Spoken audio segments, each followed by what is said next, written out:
요즘 국내 주식에 투자할 때 일반적인 증권사 계좌가 아니라 IS 계좌 이용하시는 분들 많다고 합니다. ISA 계좌 어떤 혜택이 있는지 또 어떻게 활용하면 좋을지 알아보겠습니다. 연금박사 상담센터 이영주 대표 모셨습니다. 어서 오세요. 안녕하세요. 안녕하십니까? 이제 국민 자산관리 계좌라고 불리우는 ISA가 있는데 이 ISA가 일단 무엇인지부터 정리 한번 해주시죠. 네, ISA 말 그대로 이제 영어를 풀어오면 네. Individual Savings Account, 개인 종합 자산 관리 계좌라고 보시면 되고 있고요.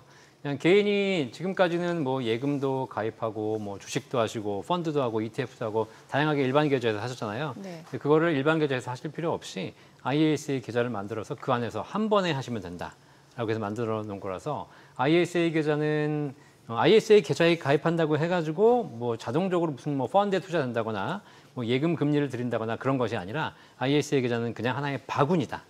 이 바구니를 내가 만들어서 거기서 주식도 하시고 ETF도 하고 예적금도 가입할 수 있습니다. 그렇게 하시게 되면 거기서 발생한 수익에 대해서 일정한 조건 하에서 비과세라든가 분리과세 혜택을 줘서 우리 일반 국민들이 조금 더 좀 절세하면서 종합적으로 자산을 형성할 수 있도록 국가가 만들어놓은 계좌가 ISA 계좌죠. 그럼 ISA는 은행이나 증권 아무데나 다 만들 수 있는 네, 거죠? 그럼요. 네. 2016년도에 시행이 돼가지고요. 지금 한 9년째가 됐습니다.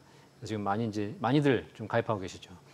지금 어느 정도 가입자가 증가 추세를 나타내고 있나요? 지금 이제 가입자들이 꾸준하게 증가하고 있는데요. 네. 이게 어쨌든 주식시장의 영향도 약간 있고요. 네. 그러다 보니까 지금 현재는 한 632만 명 정도의 가입자로 증가하고 있고 예. 그 잔액도 40조 이상 이렇게 증가하고 있습니다. 이 추세를 보시면 계속 많이 올라가고 있고요. 네. 어쨌든 우리가 돈을 마련하기 위해서 일반 계좌에서 불리는 것보다 ISA 계좌에서 불리는 것이 절세 혜택을 더 많이 받을 수 있기 때문에 그런 차원에서 많이들 하고 계시는 거죠. 그 절세 혜택이 어떤 절세 혜택이에요, 정확히?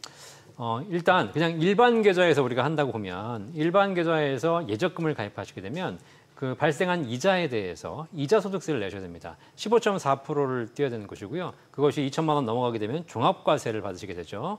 주식을 하셨는데 주식에서 배당 소득이 발생하게 되면 배당 소득에 대해서도 15.4% 세금을 내셔야 되는 거잖아요. 이렇게 세율이 좀 높습니다. 그다음에 무슨 뭐 해외 펀드를 한다거나 이럴 때도 다 배당 소득세를 내셔야 되는 것이고 이렇게 일반 계좌에서 하시게 되면 세금을 다 내셔야 되는 것이죠. 하지만 이 모든 똑같은 행위를 ISA 계좌 내에서 하시게 되면 뭐 서민형 그다음에 일반형 이렇게 나눠져 있지만 기본적으로 200만 원까지는 비과세 혜택을 받을 수 있고요. 그다음에 그 초과하는 수익을 초과하는 금액에 대해서도 9.9%로 분리과세 혜택을 받을 수 있습니다.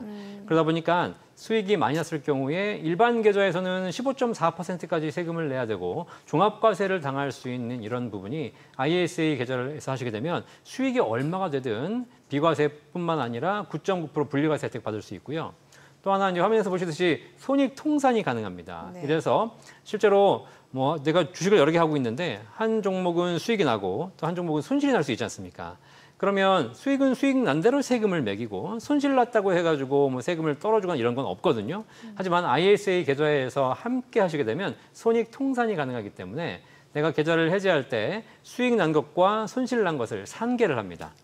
그래서 예를 들면 한 계좌에서 600만 원 수익이 났는데 네. 뭐 한 계좌에서 마이너스 이렇게 손실이 났다. 그러면 이걸 가지고 600 빼기 300이면 300만 원만 수익이잖아요. 네. 이 300만 원의 수익에 대해서만 과세를 하고 거기서 또 비과세, 분리과세 혜택을 주고 있기 때문에 일반 계좌에서 투자를 하시거나 펀드를 하시거나 이런 것보다 ISA 계좌에서 하시는 것이 세제상으로 훨씬 유리한 조건이 되는 것이죠.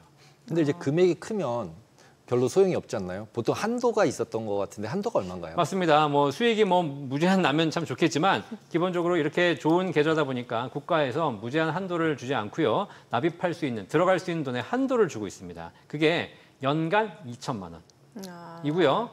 기본적으로 3년이 의무 가입이기 때문에 3년간 3번 해서 6천만 원 넣으실 수가 있고 그다음에 최대 5년까지 넣으실 수 있습니다. 네. 그래서 한 계좌를 만드시게 되면 1년에 2천만 원씩 최대 1억 원까지 납입을 하고 그 납입한 금액에서 발생한 수익에 대해서는 비과세 또는 분리과세 혜택을 다 받을 수 있는 겁니다. 그럼 강제로 5년이 지나면 강제로 청산이 나가는 거예요? 아닙니다. 5년 지나고 나서도 계속 그냥 해지하지 않고 계속 가지고 계시면 되는데 사실 그러실 필요는 없어요. 왜냐하면 어차피 한 ISA 계좌에서 혜택 받을 수 있는 거는 뭐 일반형 같은 경우에 200만 원 비과세 혜택 받을 수 있는 것이고 네. 초과되는 건 9.9% 혜택을 받을 수 있는 거잖아요. 비과세 혜택이 일반형 200만 원, 서민형 400만 원이 있기 때문에 이런 경우에는 5년이 넘으셨다. 그러면 그걸 계속 가져가실 필요 없이 그 계좌를 해지해서 비과세 혜택을 받으시고 그리고 또 하나의 계좌를 만들면 그 계좌가 또 3년, 5년이 지나면 또 비과세 혜택을 받을 수 있습니다.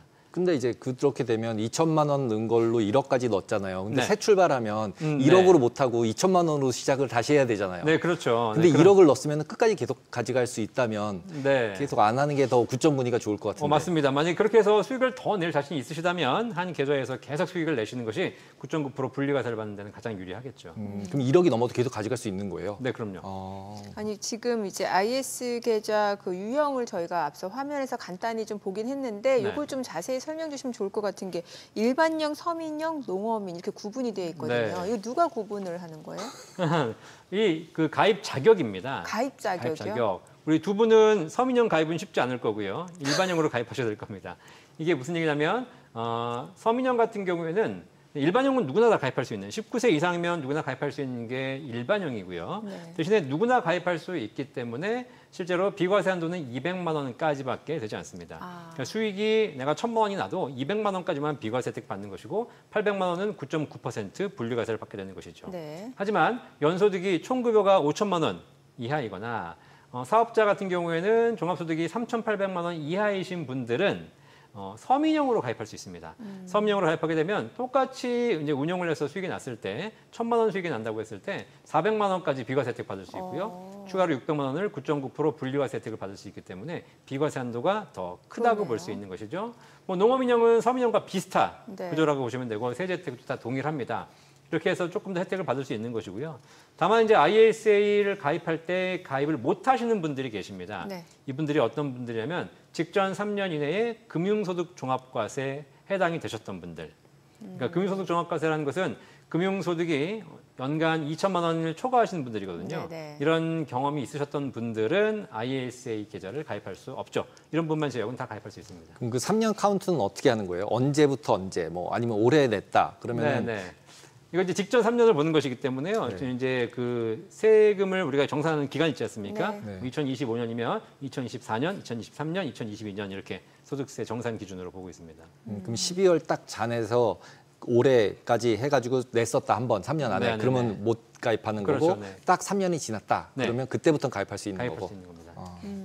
또 보니까 중개형, 신탁형, 일임형 네. 요것도 좀 알려주시고 이 각각 장단점이 있을 것 같은데. 네, 일반형, 서민형 이렇게 나눠주는 예. 것은 딱 가입자격이 구분되어 있기 때문에 내가 뭐 서민형을 가입할 수 있는 사람은 서민형 가입하는 것이고 네. 서민형 안 되시는 분은 일반형 하셔야 되는 거지만 이렇게 운영 방식별로 구분하는 것은 신탁형, 일임형, 중개형 이렇게 나눠져 있는데요. 이건 본인이 선택하실 수가 있습니다. 네네. 근데 일반적으로 가장 많은 분들 10명 중에 한 6명, 7명이 중개형을 가입하고 계시고요. 중개형. 예, 그다음에 조금 더 이제 한 20, 30% 정도가 신탁형, 일임형 가입하신 분들은 굉장히 적습니다. 이게 무슨 얘기냐면 일단 기본적으로 가입하시는 게 중개형인데요. 네. 중개형은 본인이 계좌를 만들어서 본인이 직접 다 운영하시는 겁니다. 내가 선택을 뭘 할지 선택하고 그걸 또 샀다 팔았다를 할 수 있는 것이고요. 이제 신탁형으로 가입하시게 되면 그 중에서 일정 부분의 상품을 맡겨서 금융회사에서 이제 해주시는 거 이렇게 맡기는 거고요. 일임형으로 가게 되면 실제로 고객이 할 수 있는 건 아무것도 없고 진짜 완전히 맡겨서 자산운용사가 다 맡아서 운영해주는 그런 개념이거든요. 그런데 이렇게 좀 맡기는 부분이 더 커지면 커질수록 수수료가 높아집니다. 그렇겠죠, 막히니까. 네, 그렇죠. 아무래도. 그리고 일임형 같은 경우에는 모바일로도 거래하실 수가 없고요. 그래서 요즘 그냥 일반적으로 봤을 때는 대부분 다 중개형 가입하셔가지고 본인이 직접 선택해서 거래하시는 경우가 가장 많기 때문에 지금은 중개형 IS를 가장 많이 가입하고 계십니다. 그럼 딱 들었을 때는 중개형은 증권사, 신탁형은 은행 이렇게 보면 되나요? 뭐 그렇게 단순하게는. 일반적으로 보시는 게 좋죠. 네. 그죠. 그냥 아무래도. 왜냐하면 예금 들어야지만 이제 신탁형이라고 조금 아까 보니까 나와서 네, 맞습니다. 그러면은 예금 들으려면 은행엔 증권사엔 예금이 없으니까 네네. 그러면은 은행에서는 신탁형 들으라고 막 이제 제안을 할 거고 증권사에서는 너네도 중개형 들어라라고 얘기를 할 텐데 결국은 자기가 운영을 잘해야 되는 거잖아요. 이거는. 맞습니다. 네. 그러면은 이거는 어떻게 운영을 잘하는 게 왜냐면 이제 IS 같은 경우 이제 만기도 있고 못 빼는 것도 있고 이러니까 어떻게 네. 운영하는 게 가장 좋은 전략인가요? 사실 운용하는 방법에 있어서는 본인이 스스로 이제 판단하셔야 되겠지만 ISA 계좌라는 것이 국가가 세제 혜택을 드리는데 그것이 3년이라는 의무 가입 조건이 있기 때문에 그 계좌 내에서는 샀다 팔았다를 계속 할 수 있지만 3년 내에 그 계좌를 해지하시면 안 되거든요. 그래서 그 계좌 내에서 좀 운용을 제대로 하시는 게 좋을 것 같고요. 그다음에 어차피 국내 주식은 사실 일반 계좌에서 하나, 그 ISA 계좌에서 하나 세금이 없기 때문에 제가 보기에는 큰 차이는 없습니다. 근데 이제 뭐 해외 주식을 하시거나 해외 펀드를 하시는 분들 있잖아요. ISA에서 해외 주식을 살 수는 없습니다. 하지만 국내 주식 시장에 상장되어 있는 해외 ETF라든가 해외 펀드를 살 수는 있거든요. 그럴 경우에는 일반적으로 그냥 일반 계좌에서 사시는 것보다 ISA 계좌에서 사시는 것이 훨씬 더 절세를 할 수 있는 부분이 있기 때문에 그런 부분이 굉장히 중요한 것 같고요. ISA 계좌를 할까 말까 고민하실 때 한 가지 정말 중요한 게 뭐냐면 어쨌든 ISA 계좌의 혜택은 뭐 뭘 사든 일반 계좌랑 ISA 계좌랑 큰 차이는 없지만 혜택은 절세 효과인데 그러게요. 절세라는 것의 기본이 수익입니다. 네. 수익이 나야 절세가 되는 것이고 네? 수익이 나지 않으면 절세가 아무 의미가 없는 것이죠. 손실 보고 있으면서 ISA 계좌에 가입해서 내가 세제 혜택 받다? 이거는 말이 안 되는 거기 때문에 기본적으로 좀 이렇게 수익을 많이 내실 수 있는 그런 상황에서 ISA 계좌를 적절하게 활용하시는 것이 절세 혜택을 받는 가장 좋은 방법이라고 보여집니다. 근데 저기 보니까 단점 자체는 만약에 뭐 해외 주식 안 하시는 분들이라면 저건 단점이 아닐 수도 있을 것 같고 네. 또 수수료 같은 경우는 어차피 증권사 그 MTS, HTS 쓰더라도 이거는 또 있는 근데 요즘 거고. 모바일로 가입하시게 되면은 사실 수수료가 거의 면제가 되거든요. 거의. 예, 그래서 아. 수수료는 사실 뭐 거의 뭐 생각하실 필요 없을 것 같고요. 예. 아까 말씀드린 대로 3년 내에 이제 그 중도 인출하거나 해지하게 되면 세제 혜택이 불가능하고 세제 혜택 받은 거 다 토해내야 되고 이렇기 때문에 지금 원금은 중도 인출 가능이라고 했는데 요거는 네. 가능한 거고. 원금 내에서는 가능한 거지만 그 수익에 대해서는 또 세제 혜택 받을 수 없기 때문에 어쨌든 3년을 내가 의무적으로 채운다라는 네. 조건 하에서 ISA를 가입하시면 좋을 것 같고요. 해외도 어차피 해외 펀드나 ETF 같은 경우에는 네. 충분히 할 수 있기 때문에 아주 공격적인 투자자를 제외하고는 ISA 계좌가 훨씬 더 유리하다고 보여집니다. 근데 이제 보통 이제 ISA를 왜 하냐라고 이제 저 같은 경우 생각을 해보면 무조건 해외 ETF를 하면 그냥 계좌에서 하면 세금을 너무 많이 떼어가요. 네. 예, 뭐 거의 막 20% 이상 떼어가는 것 같이 보인 배당으로 취급받으니까 종합과세 막 네, 들어가고 네, 그러니까 네. 당연히 그걸 띄어서 무조건 ISA는 외국 것만 한다. 네. 이렇게 생각을 하고 ETF 외국 거. 네, 네, 네. 그다음에 이제 배당 나오는 거. 왜냐하면 이제 9.9로 끝나니까. 네. 그래서 ISA 같은 경우는 이걸로만 한다. 그리고 개별 주식, 한국 주식은 무조건 그냥 일반 계정에서 한다. 네. 이게 맞는 거죠. 네, 그렇게 하시는 게 좋고요. 일단 해외 같은 경우에 이렇게 수익이 발생할 수 있지 않습니까? 이런 경우에 우리나라는 이제 금융소득 종합과세가 되잖아요. 그렇죠. 그러니까 만약에 수익이 2천만 원 넘어갔다. 근데 ISA 계좌에서 만약에 2천만 원 이상의 수익이 생겨도 9.9% 분리과세하고 끝나거든요. 그러니까요. 근데 일반 계좌에서 하시게 되면 금융소득 종합과세가 되고요. 그다음 일반 계좌는 이렇게 소득이 늘어나게 되면 건강보험료까지 부과가 됩니다.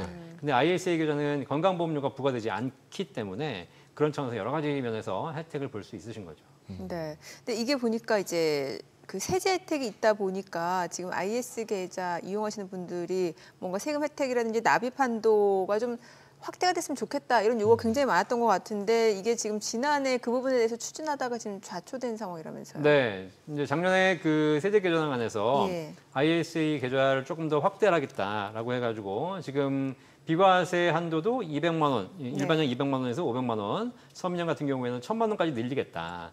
납입하는 것도 1년에 2천만 원 가지고 안 되고 1년에 4천만 원까지 넣을 수 있어서 5년에 2억까지 넣을 수 있게 하겠다라는 개편안이 나오긴 했는데요. 사실 이제 그게 너무 부자 감세 혜택이 아니냐라는 또 이런 또 한쪽에 반대들이 있어가지고 무산이 됐고요. 네, 지금 현재까지는 그래서 개편안이 관계없이 그냥 비과세 기준은 200만 원, 그다음에 납입 기준도 1년에 2천만 원으로 운영이 되고 있는데요. 뭐 이번에 이제 정권이 바뀌고 나서 뭐 현 정부가 어떻게 이제 생각할지 다르겠지만 향후에 우리나라 투자자들이 계속 이제 그런 관심이 늘어나게 되면 여기에 대한 세제 한도도 조금 더 늘어날 수 있지 않을까 생각하고 있는데 아직까지는 변동하겠다는 얘기는 따로 없습니다. 부자의 정의가 얼마부터가 부자일까요?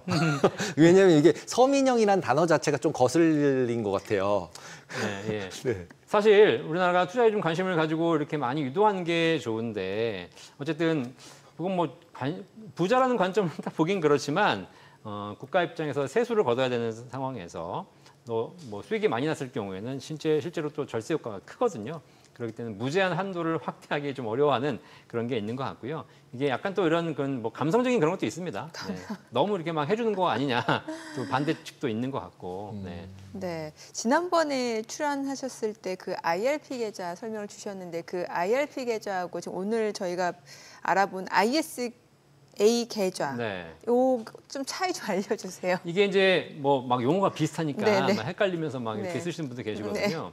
네, ISA 계좌는 목돈을 마련하기 위해서 연간 2천만 원씩 5년간 넣어서 1억 원을 기본으로 해가지고 거기서 수익을 내서 목돈을 만들고 그걸 5년이 되면 이제 찾아서 그걸 또 다른 자산으로 종잣돈을 활용할 수 있도록 이게 만든 계좌가 ISA 계좌고요. 네. IRP 계좌는 전혀 다른 연금으로 쓰라라고 국가가 세제 혜택을 주고 있는 계좌입니다.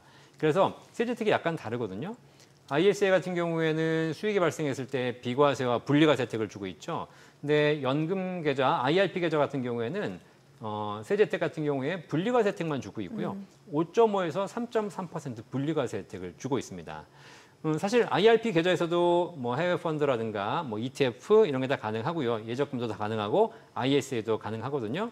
자, 그런데 ISA에서 만약에 수익이 발생했을 때는 9.9% 분리과세. 네. IRP에서 수익이 발생하게 되면 5.5% 분리과세. 그럼 뭐가 더 좋아요? 5.5. 당연히 5.5가 좋은 예. 것처럼 보이죠. 예. 근데 IRP는 조건이 하나 더 붙어 있습니다. 반드시 연금으로 수령해야 된다는 조건이 있어요.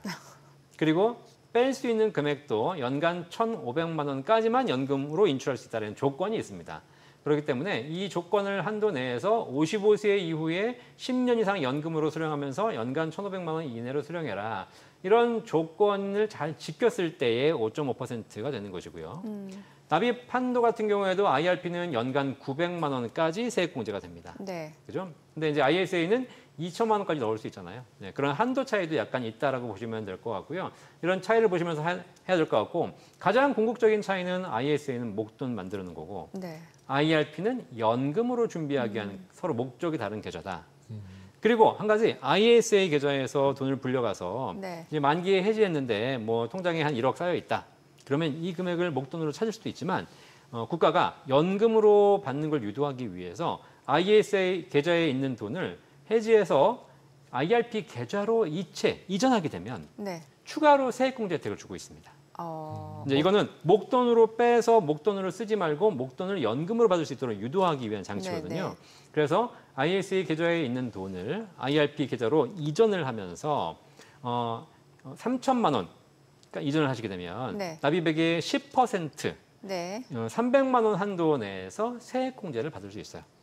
그렇기 때문에 3천만 원을 이전하시게 되면 3천만 원 10%가 300만 원이잖아요. 네. 300만 원에 대한 세액공제 혜택을 받을 수 있기 때문에 추가로 절세 혜택을 받으실 수 있고요. 네. 대신에 이제 반드시 연금으로 수령하셔야 되는 그런 조건이 따라 붙게 되는 것이죠. 갑자기 생각이 이게 만약에 이제 죽으면 네. 상속이 될 거 아니에요, 얘도요. 네네네. IRP도. 네. 그러면은 보통 연금이다 그러면은 이제 국민연금 같은 경우는 이제 배우자한테 뭐 50% 줄어서 가고 이런 건데 이거는 개인 이름이니까 그런 건 없을 건데 네. 상속세는 그럼 똑같이 다 맞는 건가요? 똑같이? 그럼요. 네. 개인 자산은 뭐 국민연금이야 유족연금 발생하는 건 유족연금은 상속자산으로 보지 않기 때문에 상속세가 부과되지 않지만 개인 자산은 개인이 물려주는 연금 계좌든 뭐 부동산이든 뭐든 다 상속재산에 포함돼서 상속세를 내야 되고요.